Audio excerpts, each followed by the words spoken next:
Good morning সবাইকে। আজকে একটা অন্যরকম ভিডিও নিয়ে তোমাদের সামনে এলাম। আজকে সম্পূর্ণ ভিডিওটা থাকবে একটা সারা দিনের খাওয়া দাওয়া। তো আমরা সেদিন পিকনিকে গেছিলাম। ফার্স্টেই স্টার্টারে চিকেন পকোড়া ছিল, তো চিকেন পকোড়াটা খেয়ে নিলাম, নিয়ে লাঞ্চে বসে গেলাম।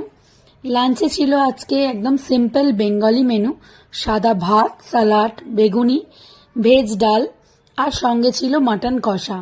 তো মাটন কষার আগে আরও একটা টেস্টি ডিশ ছিল, সেটা হলো কাতলা কালিয়া। দেখো মাছটা এতটাই ফ্রেশ ছিল, তোমাদেরকে আমি একটু ভেঙে দেখালাম। এই মাছটা দিয়েই হাফ ভাত খাওয়া হয়ে যাচ্ছিল। এরপর এসে গেল মাটন কষা, যেটা তোমাদেরকে আমি আগেই বললাম, একদম কষা কষা করেছিল মাটনটাকে, অনেক টেস্টি হয়েছিল।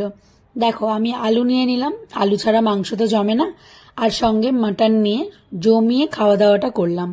সেদিনের পিকনিকটা একদম জমজমাট ছিল, সঙ্গে আরও অনেক মজা করেছি। Thank you.